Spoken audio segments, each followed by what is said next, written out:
am Faith's mom, actually, and Faith's supporter. When I was 15 weeks pregnant, I found out I was having 2 baby girls. I also was told that there was something wrong with baby A. Soon after I learned that baby A had an encephalocele, a rare and severe birth defect. The prognosis was grim. The experts told me if she doesn't expire before or after birth, she will have severe delays. She most likely will be blind, not able to breathe on her own, talk, or even control her body emotions. I knew in my heart and with my faith that they were wrong. Baby A was very active, kick by kick, and moving all around, and fighting with her sister in the womb. I don't know who else won, but I can tell there was a lot of movement. And she let me know she was okay. Many people told me to prepare to bring one baby home and start planning a funeral for baby A. I just could not accept that and kept praying baby A would be fine. On September 20th, Faith came into the world crying, as was I. I thought this was the moment of truth. On September 21st, Faith had surgery to fix her encephalocele by a renowned surgeon at Children's Hospital. Over the years, she's had many surgeries, went through many therapies to get where she is today. She's had a lot of obstacles throughout her life, but she took them head on with a smile on her face. However, Faith was born with natural talent. When Faith was around 3, she got a piano for Christmas. She quickly taught herself how to play. She is phonic, and she can now listen to a song and play by ear on the piano.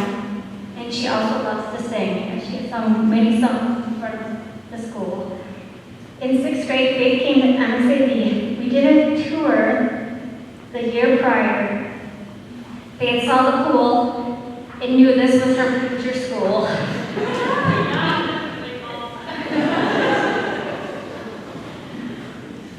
K through 5 was kind of rough, but when she came to MSAB, she thrived. She really came out of her shell. She didn't want to miss a day of school. She even during a snowstorm, she wanted to come. She wanted me to drive her to school, and I did. She has become a staple at the school. She has been in the school choir, rock band, and drumming every year it's been offered. Faith would sometimes sit outside the cafeteria after lunch and play the piano while she waited for her classmates to finish eating and then they could go outside. She is friends with everyone she meets inside and outside of the school. She is friends with everyone. It took a long time to teach her stranger danger. Everybody was a friend. She befriends all ages, babies to elderly. She is kind of people, animal, wildlife. She loves life and is full of life. Every day is a reason to celebrate. Birthdays, small holidays, winning an award, or even someone who got student of the day. She would want to plan a party for them. Faith has made a huge impact on everybody's life in one way, shape, or form. People remember her for when she was a wee little baby to when she was making a quick appearance to someone new. People always remember her. She is the girl with the biggest smile and everyone's biggest cheerleader. I have the privilege of working here at the school. I get a great pleasure of watching Faith grow and thrive here at MSAB. I get told daily by one of my coworkers of what Faith said to make them laugh, what Faith did that was funny, or how she is dressed, from sparkly boots or clothes. So today Faith sits on the stage in front of you all with her sparkly boots, nonetheless, her sparkly personality. I want to thank the staff here at MSAB for making Faith's 7 years fabulous, helping her grow, sparkle, and shine, making her feel special in her Make her special, feel loved, and be herself while teaching her great lessons in the meantime. Congratulations, you four. I watched all of you throughout the years grow and become the awesome people you are, and the young adults. Congratulations, Faith. Can't wait to see where the future takes you. Take the love, life, and music in your soul and follow your dreams. Thank you.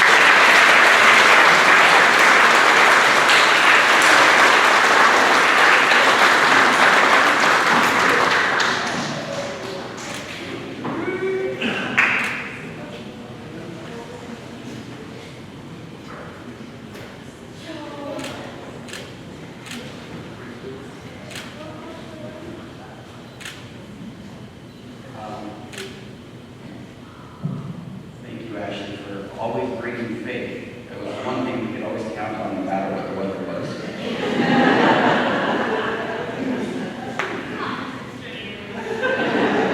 And thank you, Sarah. That was the epitome of a graduation speech.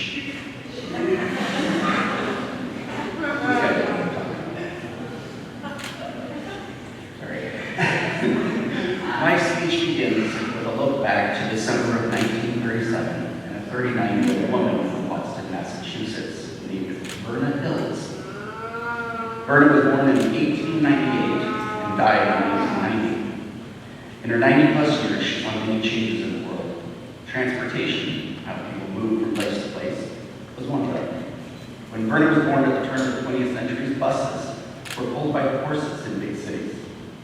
Children did not ride in gasoline-powered school buses until the 1920s. Before that, children walked or rode in horse-drawn wagons and carriages or trolleys available.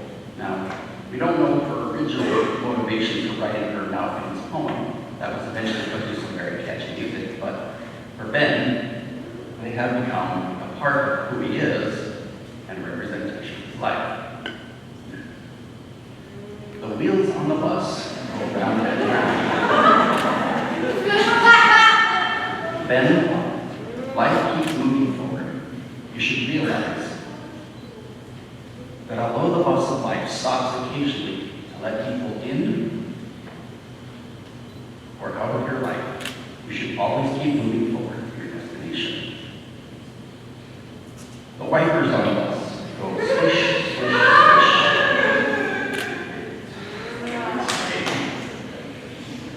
Sometimes our vision of the path in front of us gets blurred by dust, rain, snow, or fog. Things get in our way that keep us from seeing what's ahead of us clearly. Whatever the obstruction is, remove it as soon as possible for your safety, avoiding those accidents that cost you money, lost time, cause needless pain and suffering, similar to buying MC Hammer pants back in the day. The doors on the bus go open and shut.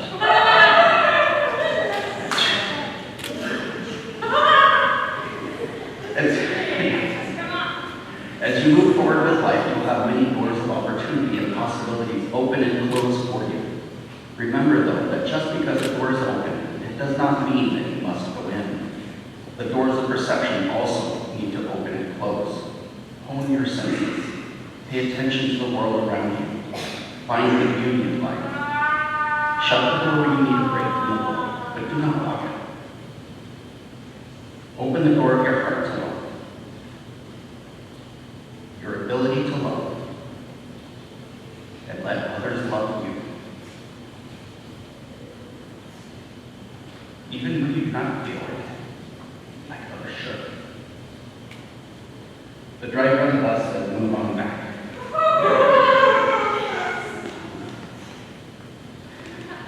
There will always be someone in your life telling you what to do. A parent, a boss, kids, a spouse, co-workers, or a random guy driving his truck down the street yelling at you to cross the road in front of him, even though you have the right of way.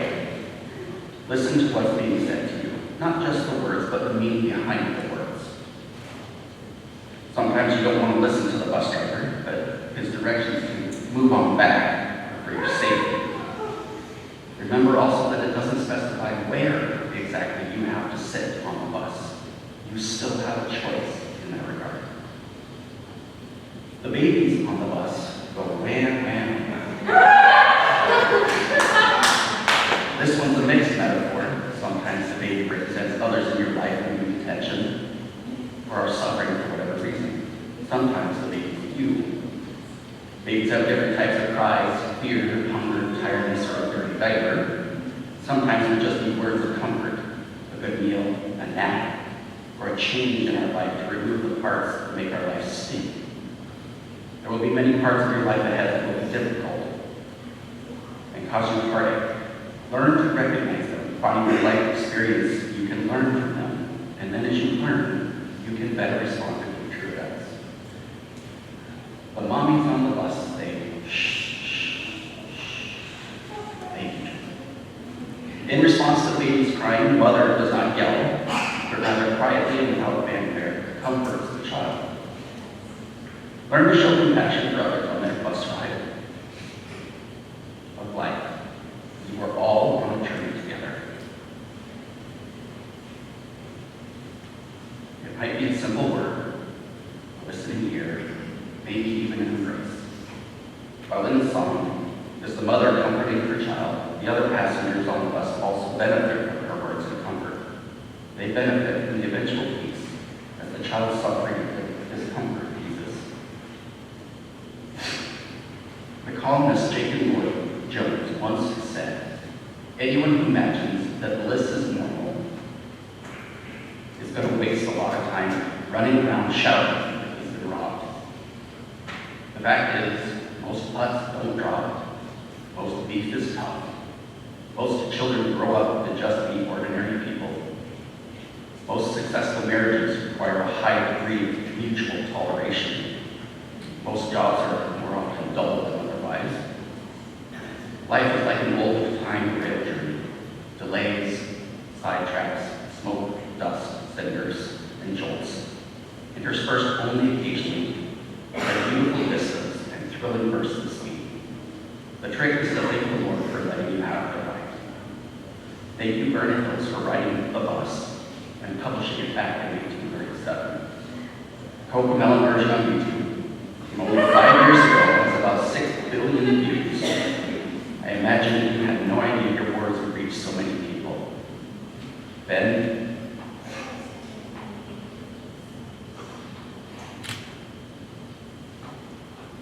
I hope you find joy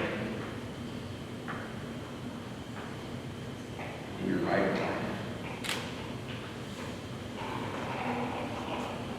Let your weaknesses become strengths. Help your fellow man even when it's difficult. Fall in love, maybe even get your heart. Write some music for your science teacher finally. These trials will give you experience, which are for your good, for refining you as a person to the man that you have become. Thank you, Ben.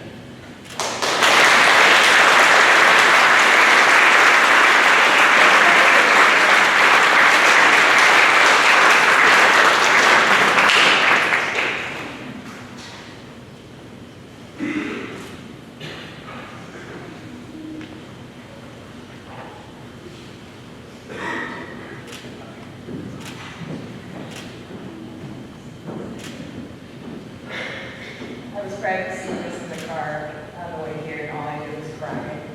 Couldn't get through any of it. What can we say about it, Tyler?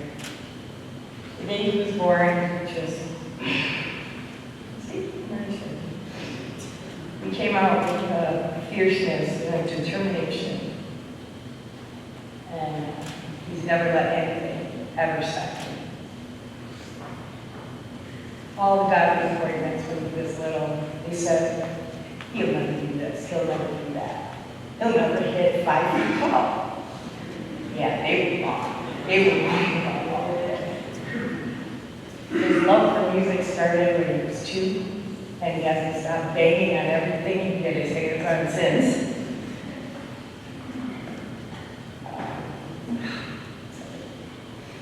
He's done so many amazing things and just shocked everybody. The funny voices that he can do, the huge